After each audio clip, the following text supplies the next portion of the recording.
En nombre de la Universidad de Tolima, darles la bienvenida al campus central de la universidad, a este auditorio de nuestro jardín botánico, y obviamente pues agradecerles por la invitación. Y vamos a tratar de desarrollar un tema que no es revolucionario, no es nuevo, no es lo último que hay, pero digamos que lo vamos más a tratar como de hacer una reflexión respecto a lo que normalmente se está haciendo y pensar un poquito en lo que podríamos mejorar para hacer en términos de calidad del agua. ¿Listo? Entonces,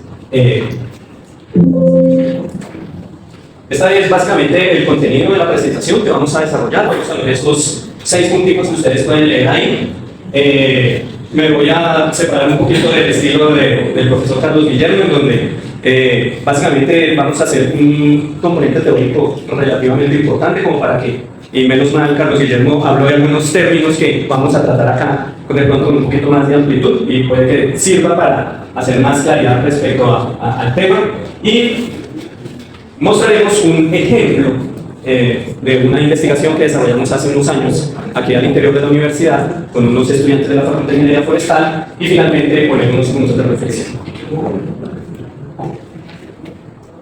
Esta diapositiva llama la atención sobre una cosa, y es que normalmente los ecosistemas naturales, y para el caso particular de lo que nos reúne hoy día, pues los ecosistemas acuáticos tienen unas dinámicas muy diferentes al proceso de la gestión. Normalmente los ecosistemas, como ustedes pueden ver en esa diapositiva, son mucho más dinámicos, son evolutivos, ellos viven cambiando, y por lo general los procesos de gestión pues van a otro ritmo, ¿cierto? Y normalmente cuando se trata de establecer un proceso de gestión de un recurso, de un ecosistema, pues lamentablemente la mayoría de la información que se obtiene para definir ese proceso, pues algunas veces proviene de una serie de indicadores que son estáticos, que no son movibles, o que de alguna manera ellos dan una idea respecto a un parámetro, respecto a una variable, pero independiente, por decirlo así. Es decir, pH, alcalinidad, dureza, Escherichia coli, condiciones fecales, totales, etc. Pero el parámetro como tal. ¿Listo? Y un ejemplo es lo que el profesor Carlos Guillermo hablaba respecto al tema, a la problemática que tenemos con la normatividad, que nos habla de límites permisibles y estándares de calidad. ¿Listo? Entonces es bueno que empecemos teniendo en cuenta eso en la cabeza.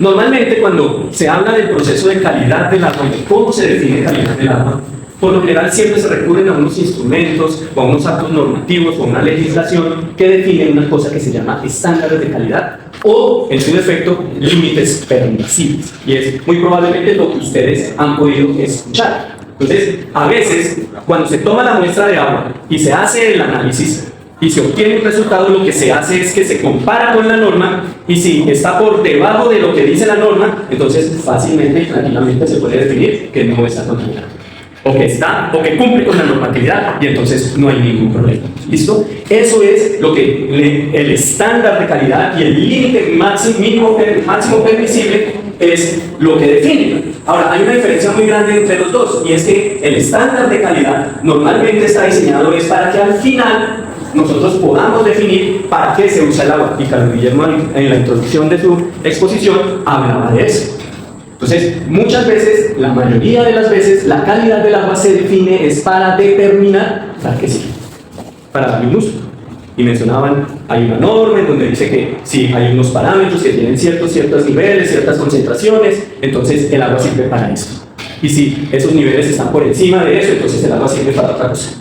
Entendiendo pues que el consumo humano es el máximo, ¿cierto?, uso, o es el uso sublime, ¿cierto?, en donde suponemos, y entonces si evidentemente la normatividad es así, pues los límites y los estándares de calidad son los más exigentes. ¿Listo? Mientras que los límites permisibles son los que al final terminan definiendo si hay un cumplimiento o no de la norma. Hay una diferencia también en los dos, y es que el estándar de calidad básicamente está definido para el cuerpo receptor, es decir, para el agua superficial, y el límite permisible, como bien nos lo explicaron en la charla anterior, pues está definida es para el vertimiento, para caracterizar y definir si el vertimiento cumple o no cumple con esa norma, ¿cierto? Entonces, digamos que cuando se habla de calidad del agua y cuando se habla de definir la calidad del agua, se recurre esa es, ¿cierto?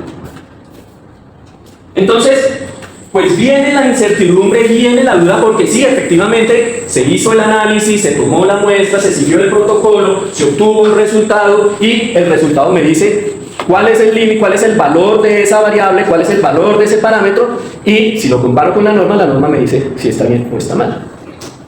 Pero, en los últimos años, ha venido surgiendo, y esto es una corriente que viene de Chile, a nivel latinoamericano. Chile es tal vez uno de los países que mejor está trabajando en estas cosas. Entonces, en Chile están generando una corriente de conceptualización diferente de lo que es calidad del agua y de la utilidad de los estándares y de los límites, por lo que les decía al comienzo. Porque resulta que cuando se define y se caracteriza la calidad desde un parámetro o desde una serie de parámetros, es una calidad estática, estándar, que no refleja lo dinámico del ecosistema, ¿sí? Entonces, la idea es que nosotros empecemos a ver que la calidad del agua no está definida por el valor de un parámetro, por el valor de una variable, sino que está definida por una serie de condiciones físicas, químicas y biológicas.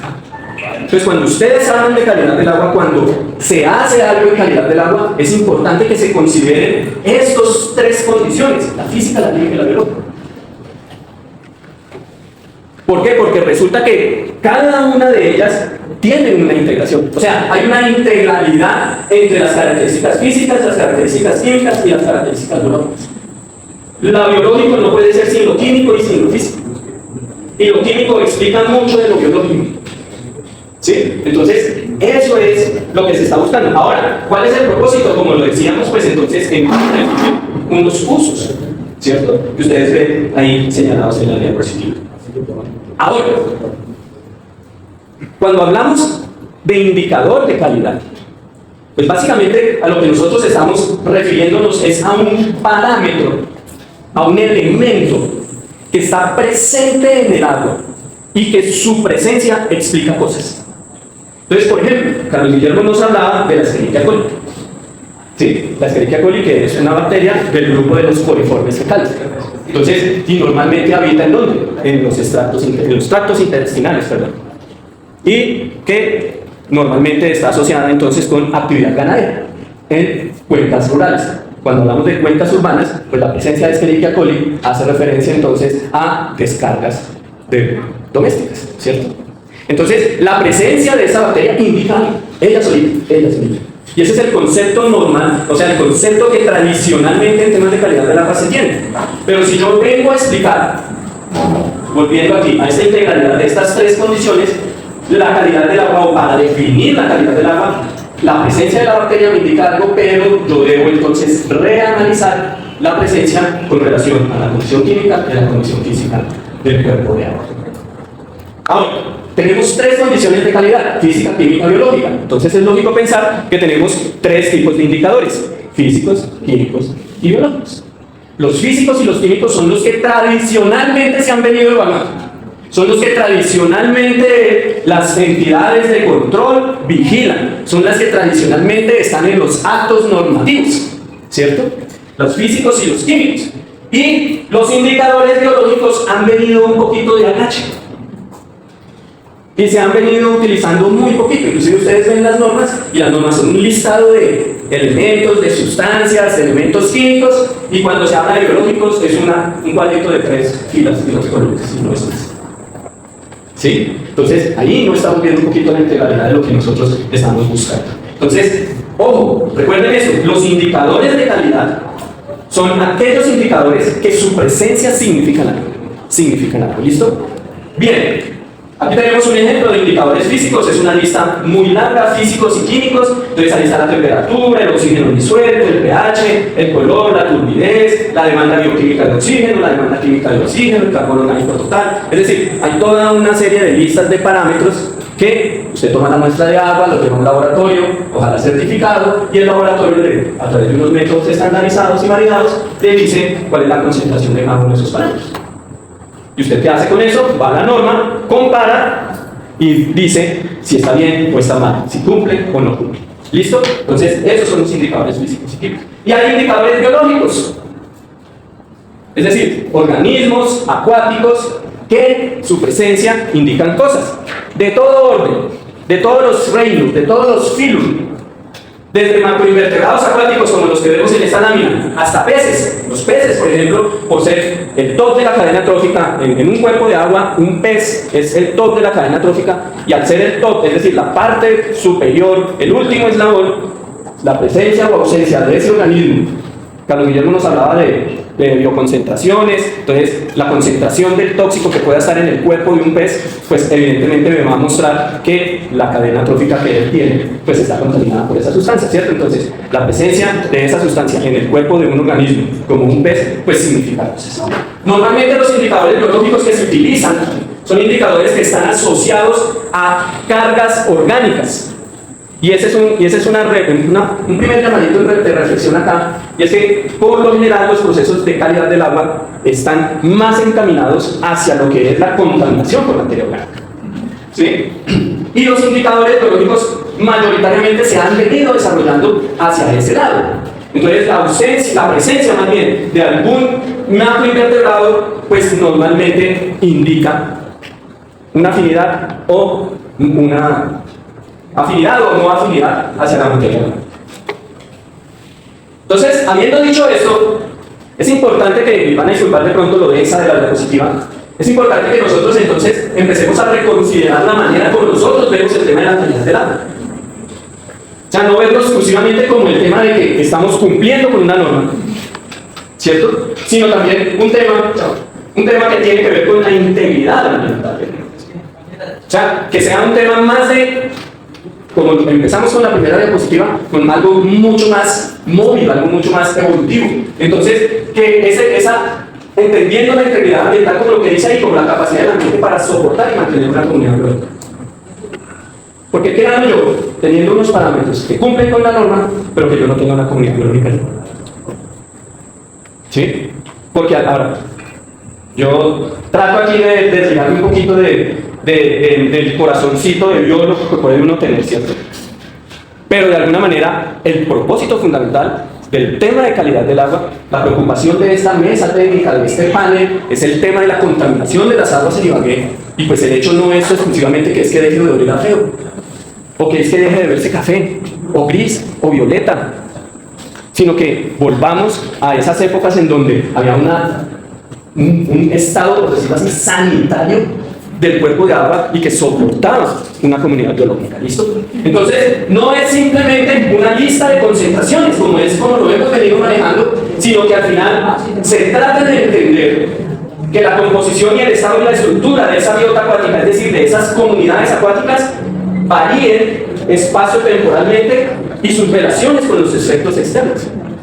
Y aquí es también un llamado a que normalmente cuando se habla de calidad del agua, a veces la mirada es exclusivamente al cuerpo de agua, al hilito que hay ahí. ¿Sí? Y cuando se habla de esos factores externos, pues es necesario que nosotros entendamos que dentro del análisis y dentro del proceso, pues se tenga en cuenta lo que hay alrededor del cuerpo de agua, lo que hay en sus riberas. ¿Sí? Porque resulta, y nosotros en unos trabajos que estamos realizamos y que estamos publicando los resultados, nosotros estamos encontrando que hay una relación directa entre, por ejemplo, la calidad del hábitat ribereño y la calidad del agua. ¿Sí? Entonces, por ejemplo, en una zona urbana, hablemos de una cuenca urbana cualquiera aquí en Ibagué. Bueno, Hato de la Virgen, lo que ahorita vamos a hablar un poquito. Pero Hato de la Virgen, donde mayoritariamente su ribera está habitada, ¿es por qué? Por casas. Pero hay sectores del Hato en donde hay una buena representación de una masa boscosa, y ahí es en donde hay una, digamos, buena calidad del agua, pero mejor que en donde no hay árboles. ¿Listo? Entonces, es importante que tengamos en cuenta eso. Entonces, quiero hablarles de lo que es la indicación. Porque el propósito de esta charla es que entendamos o que conozcamos y que sepamos que hay una manera diferente de hacer calidad del agua, y que es a través de los procesos de indicación. Es decir, usando esos indicadores que explicamos hace un ratito, pero no usándolos de una manera independiente, sino usándolo de una manera integrada. Entonces, lo que se busca aquí es que a través de todo un proceso de indicación se realice una evaluación sistemática de la calidad del agua. O sea, que a través del uso de índices de calidad, nosotros podamos establecer cómo juegan esas variables todas juntas, por ejemplo, y definir y establecer, ¿cierto?, un estado de calidad de esa misma agua. ¿Ya? Entonces, la idea es que se integran factores que es útil para analizar tendencias y obviamente para la evaluación de una política y para determinar la efectividad de las medidas. Entonces, para los procesos de indicación, pues normalmente se recurren a índices. Y podemos encontrar que hay dos tipologías de índices. Unos índices que son índices de calidad, que es lo que conocemos como los ICA, ¿cierto? Pero también hay unos índices, que son los de contaminación, que son los ICOs. ¿Sí? Entonces, el uno refleja las condiciones físicas y químicas generales del cuerpo, ¿cierto? Pero los ICOs lo que me reflejan es la calidad del agua midiendo la contaminación presente en ella. Y hay diferentes tipos de contaminación: por materia orgánica, por sólidos suspendidos, por mineralización, ¿cierto? Etcétera, etcétera. Entonces, lo que se busca a través del proceso de indicación es que establezcamos índices. Vuelvo y digo como empecé la presentación. Vea, en serio, y me da un poquito de pena, pero aquí no estamos hablando de nada nuevo. O sea, aquí no estamos descubriendo el agua. Lo que pasa es que, infortunadamente, si ustedes revisan la literatura, los antecedentes de este tema de calidad del agua, aquí en el país se conoce muy poquito de esto. Muy poquito de esto. Y es que además hay unos inconvenientes para el cálculo de los ICAs y de los ICOs. Y es que cada cuerpo de agua es diferente. Cada cuerpo de agua tiene su particularidad. Inclusive, cuando usted va allá al río, cuando va a la quebrada, coge el frasquito, toma la muestra de agua, la analiza y le sale un resultado, les tengo una noticia. Ese es el resultado de la calidad del agua a esa hora, en ese momento, en ese día. ¿Sí? Entonces, ahora, ¿cómo resolvemos eso? Con una cosa que después podemos volver a charlar sobre eso, con lo que son los monitoreos, ¿cierto? Entonces usted establece todo un programa de monitoreo y a una hora en el mismo punto toma muestras en escalas de tiempo diferentes. Aquí en Colombia, por nuestro tema de la pluviosidad y el tema del bimodal, entonces toca tomarla en aguas altas, en aguas bajas, o en aguas de más lluvias o de menos lluvias, como le decía ahora el ideal a esos periodos pluviométricos. Entonces, el problema es ese, el tema es ese. Ese es un pantallazo de un software que es un software colombiano, sacado por la Universidad de Pamplona, en Santander, ¿cierto? Y por el profesor Ramírez, en donde este es el pantallazo de la interfaz, de la pantalla de inicio del software, tiene unos índices para algunos países, ¿sí? Y tiene uno muy especial para Colombia. Entonces, el índice de contaminación por mineralización, el índice de contaminación de pH, el índice de contaminación por tóxicos, el índice de contaminación por materia orgánica, etc. Entonces, cuando uno le da clic en alguno de esos, le aparece esta interfaz y usted aquí coloca los valores de los parámetros que usted obtuvo. Entonces, aquí, ¿qué es lo que estamos tratando de mostrar? ¿Cómo es que funciona un índice? O sea, no tanto el software, porque no soy el representante de la compañía ni nada, ¿cierto? Sino que es ver la integración de las variables del indicador. ¿Se acuerdan? Antes, en unas diapositivas atrás, el DBO era un indicador. El coliforme fecal es otro indicador. Pero el índice, ¿qué es lo que busca? Integrar. Para este caso, que es el índice de contaminación por materia orgánica, el ICOM.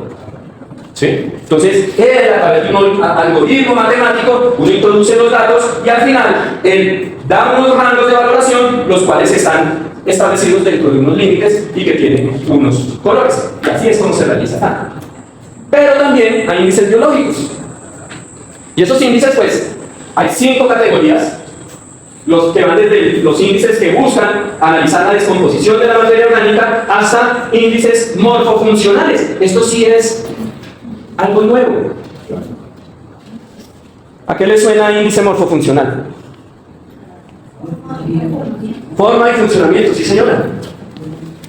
Y si es un indicador biológico, entonces estamos diciendo que ¿qué? ¿Qué busca el índice? Que dependiendo de la forma que tiene el organismo.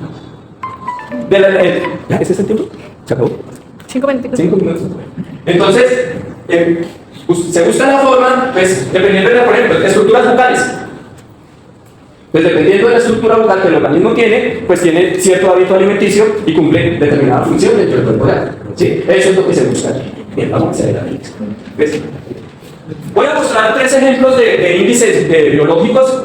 Los voy a mostrar para que veamos cómo funciona, y ellos funcionan siempre de la misma manera. Primero tienen un modelo matemático y segundo tienen una expresión de las variables que cada modelo tiene, ¿cierto? Pero aquí hay algo interesante, y es que ellos funcionan teniendo en cuenta 2 variables importantes: el grado de tolerancia y las abundancias de los organismos.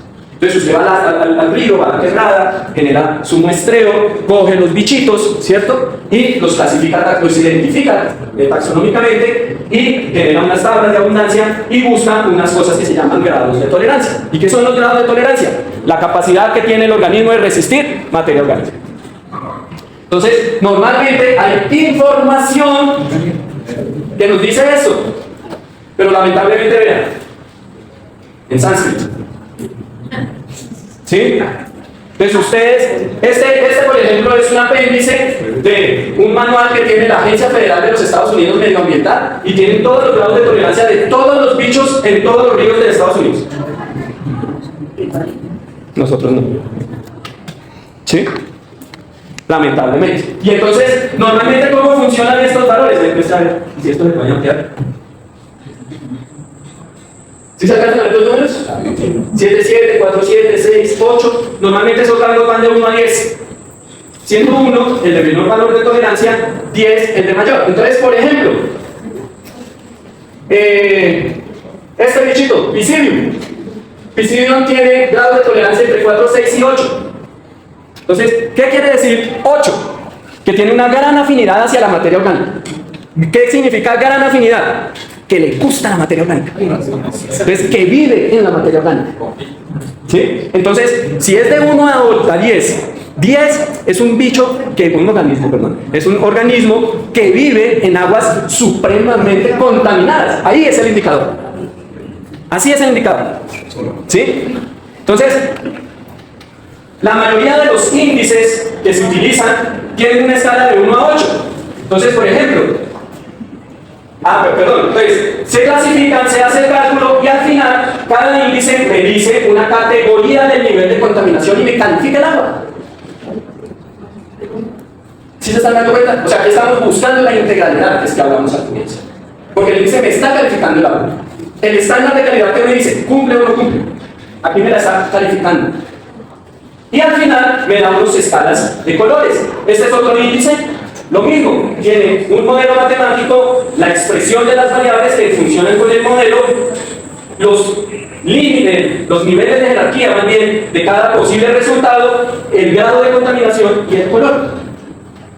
¿Ya?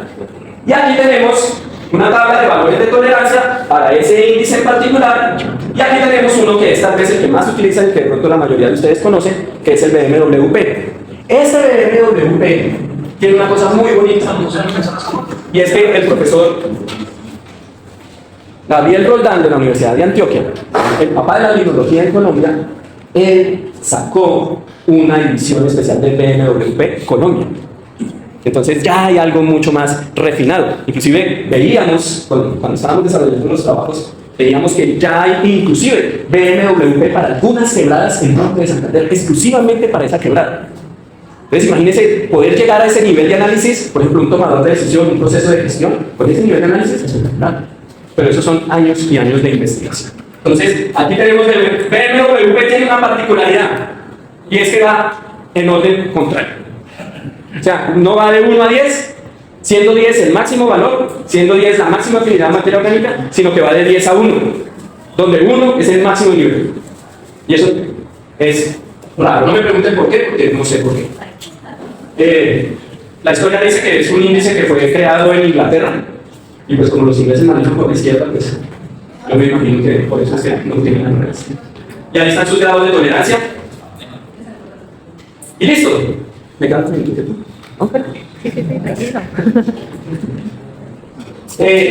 El ejemplo de aplicación que les quiero mostrar, no vamos a entrar tanto en detalle en ecología, de eso como lo hizo el profe Carlos Guillermo, porque lo que pretendo es mostrarles cómo se puede aplicar el tema del proceso de indicación. Y es unos resultados que 2 estudiantes que trabajaron conmigo, yo fui su director de tesis del programa de Ingeniería Forestal hace 2 años, realizaron ese estudio que ustedes ven ahí, evaluación ambiental de la calidad del agua del cauce principal de la microcuenca urbana Alto de la Vega. ¿Sí? Obviamente, pues, estoy presentando estos resultados con la media de ellas. ¿Y qué se hizo? Así rápidamente. Durante todo un año, en los 4 periodos climáticos, aguas altas, primer periodo, segundo periodo, aguas bajas, primer periodo, segundo periodo, se realizaron muestreos en 5 estaciones a lo largo del cauce principal de la quebrada Alto de la Vega. Y se tomó una estación blanco, por decirlo así, en un sector de la quebrada Las Panelas. ¿Cuál era el objetivo? El objetivo era que pues, esta estación pues, estaba ubicada en una zona en donde las coberturas no son como las de la quebrada. Y para contrastar, ¿cierto? Entonces, trabajamos en Hacienda Piedra Pintada, trabajamos en el portal tercera etapa, trabajamos en un parque del barrio Musicalia o en un sector, en el puente del Topacio y en la zona desembocadura de la quebrada. ¿Qué se hizo? Se hizo miles de cosas. ¿Pero qué les quiero mostrar? Los resultados de la indicación. ¿Sí? Y vamos a ver los índices que les conté para que se vean. Bueno, yo creo que todos conocen, ¿cierto? Este es el parque de Hacienda Piedra Pintada, esa es la estación. Entonces son características de la estación. Aquí en Ibárico, Tolima, tienen reportados 2 vertimientos, pues para la época, ¿no? Porque este tema de vertimientos es bastante complejo. Y hay también a veces que como entender, porque a veces van, arreglan, resuelven y después están otra vez. Y nos pasó a nosotros durante los muestreos que evidenciamos muchos cambios en los vertimientos. Esta es la estación Jordán, donde tiene una importante cobertura vegetal, pero mire, por ejemplo, todos los escombros. Esto es Musitania, un sector supremamente deprimido, ¿cierto? Casas de condiciones bastante difíciles. Listo. Topacio, el puente de Topacio, y lo que es la desembocadura, y miren la diferencia con la estación de la quebrada de Las Panelas. Entonces, ahí encontramos la manera. Listo. Entonces, ¿qué hicieron ellas? Entonces, tomaron muestras de agua y le hicieron el análisis físico, químico y biológico a esas muestras de agua. ¿Y qué hicieron? Buscaron el comportamiento de las variables de acuerdo a la norma. ¿Y qué determinaron? El cumplimiento, si estaban o no estaban dentro de los niveles permisibles. Es decir, por plaza, ¿cierto? Pero también hicieron el cálculo de esos índices, ¿cierto? Entonces, no sé si se ve, ¿cierto? ¿Se ven los puntos en colores? Listo. Entonces, si ustedes se dan cuenta, esto es para índice de Margaret, un índice de diversidad, ¿cierto? Entonces, mire que para la cuenta de las estaciones de la quebrada Alto de la Virgen, pues mayoritariamente todas son naranjas, ¿cierto? Ya, significa mal. Entonces, miren la utilidad de utilizar el indicador, el índice de calidad. Y es que yo no puedo espacializar.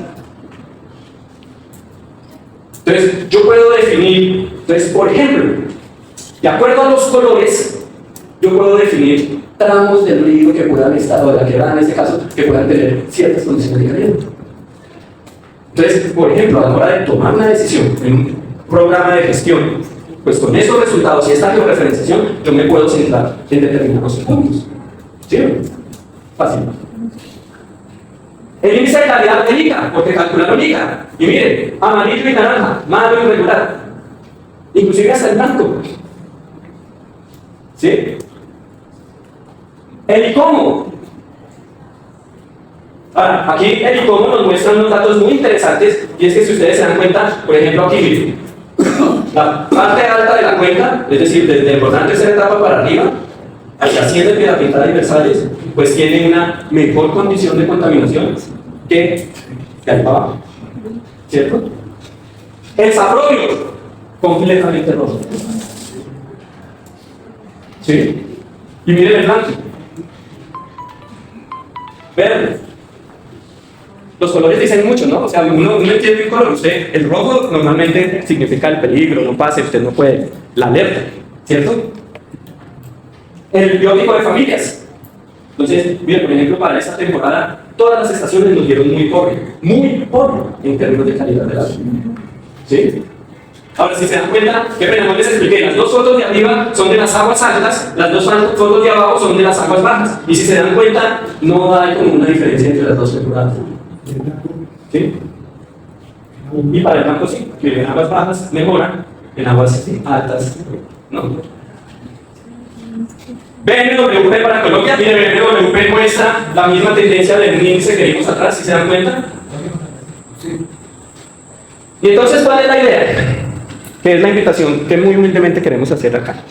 Y es que tratemos como de repensar la forma de determinar calidad del agua. O sea, que no nos quedemos exclusivamente en el cumplimiento de la norma. Y mire, no es por defenderlos, pero normalmente uno va a la entidad y la entidad, ¿qué tiene que hacer? Porque no lo dice. Inclusive, a veces, pues lamentablemente, esa reglamentación no le da más dientes a la autoridad para que ellos puedan trabajar de esa forma. ¿Sí? Y uno desde aquí afuera, ¿cierto? Entonces, ¿cuál es la idea? La idea es que mire que miremos el estudio de calidad del agua desde esa integralidad. Que no lo miremos exclusivamente con que se cumplió con un parámetro. ¿Sí? Porque es que, como lo vimos, la calidad del agua es física, química y biológica. Si usted la interpreta desde lo físico, se quedó cortico con lo biológico y con lo químico. Y así sucesivamente para cada uno de esos parámetros. Esta es una bibliografía. Les agradezco mucho su atención.